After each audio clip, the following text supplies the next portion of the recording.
غلامان احمد رضا کوئی بھی ہم سے جیتا نہیں. بس اگر آپ اجازت دیں تو دریا کا ایک اور واقعہ عرض کر کے گفتگو ختم کر دوں. جب مصر پر حکومت اسلام کی ہوئی تو حضرت سیدنا عمرو ابن عاص کو وہاں کا گورنر بنایا. صحابہ جب جاتے تو جو بھی خرافات جس علاقے میں ہوتے وہ مٹا دیتے. بتوں کے نام کی قربانیاں، خرافات، بلائیں، جو کچھ بھی ہوتا سب تہمات ختم کرتے. کچھ تہمات ہوتی ہے نا، بلائیں ہوتی ہے، رسومات ہوتی ہے، اس سے اسلام کا کوئی تعلق نہیں. جو ٹکراتی ہے ہم اس کو پیر کی جوتی پہ رکھتے ہیں.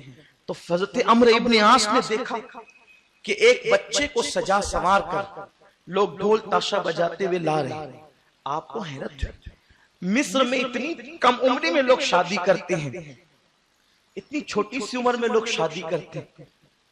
قریب گئے، خوشی خوشی کا کہاں لے جا رہے ہو شادی کے لیے؟ انہوں نے کہا نہیں اے عمرو، دراصل یہ رسم ہے مصر کی کہ جب دریائے نیل خشک ہو جاتا ہے تو ہم یہاں لا کر ایک بچے کی بلی چڑھاتے ہیں، قربانی دیتے ہیں، تو دریائے نیل پھر جاری ہو جاتا ہے. دیکھا نہیں، نیل خشک ہو گیا، کھیتیاں سوکھ رہی ہیں، پانی کی قلت ہو گئی. ہم لے جا کر اس بچے کو ذبح کریں گے اور ہر سال کی طرح بلی دیں گے تو نیل کا دریا جاری ہو جائے گا.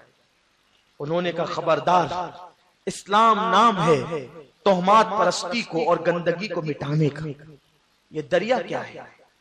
آپ نے فوراً امیر المومنین فاروق اعظم کو خط لکھا، اور جب خط لکھا امیر المومنین ایسا ایسا مسئلہ ہے، تو ادھر سے 2 خط آئے، فاروق اعظم کی طرف سے 2 خط. ایک خط عمرو ابن عاص گورنر مصر کے نام اور دوسرا خط دریائے نیل کے نام. حضرت عمرو ابن عاص کو یوں خط آیا، عمر اللہ کے بندے کی طرف سے یہ جو خط میں نے دریائے نیل کے نام لکھا ہے یہ لے جاؤ اور دریائے نیل میں دفن کر دو. جب وہ خط لے کر کے عمرو ابن عاص چلے، لوگ حیرت زدہ تھے. کیا دریا بھی خط پڑھتا ہے؟ کیا دریا بھی خط پڑھا کرتا ہے؟ کیا دریا بھی خط پڑھتا ہے؟